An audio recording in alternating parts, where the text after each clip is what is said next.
यह पावन संदेश अपरा एकादशी से जुड़ा है। जो भी इस कथा को श्रद्धा से सुनता है, उसके जीवन के सभी दुख दूर होते हैं और उसे अक्षय पुण्य की प्राप्ति होती है। कथा प्रारंभ। प्राचीन समय में महर्षि वेदव्यास जी ने भगवान श्रीकृष्ण से प्रश्न किया, हे प्रभु, ज्येष्ठ मास के कृष्ण पक्ष की एकादशी का क्या नाम है और उसका क्या महत्व है? तब भगवान श्रीकृष्ण ने कहा, हे वेदव्यास जी, इस एकादशी को अपरा एकादशी कहा जाता है। यह अत्यंत पुण्यदायी और सभी पापों का नाश करने वाली है।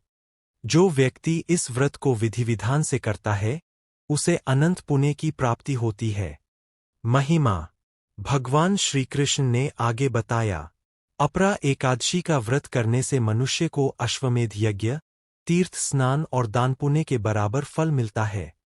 यह व्रत उन लोगों के लिए भी अत्यंत लाभकारी है, जिन्होंने जाने अनजाने में पाप किए हों।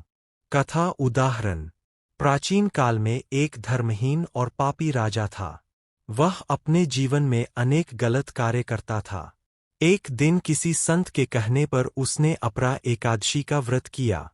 व्रत के प्रभाव से उसका मन शुद्ध हो गया, उसके सारे पाप नष्ट हो गए और मृत्यु के बाद उसे स्वर्ग की प्राप्ति हुई। व्रत विधि। इस दिन प्रातः स्नान करके भगवान विष्णु की पूजा करें। फल, फूल, तुलसी दल अर्पित करें और दिनभर व्रत रखें। रात्रि में जागरण और भजन कीर्तन करें। अगले दिन द्वादशी को व्रत का पारण करें। फल और महत्व। जो भी भक्त सच्चे मन से इस व्रत को करता है, उसके सभी पाप नष्ट हो जाते हैं।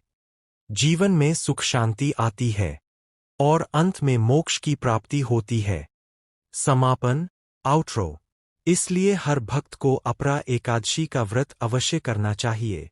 अगर आपने यह कथा पूरी सुनी है, तो भगवान विष्णु आपकी सभी मनोकामनाएं पूर्ण करें।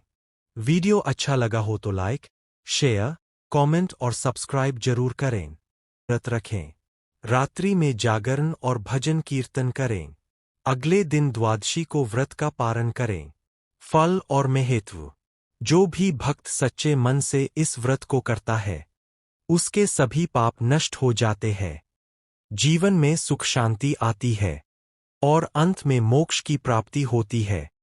समापन, आउट्रो। इसलिए हर भक्त को अपरा एकादशी का व्रत अवश्य करना चाहिए।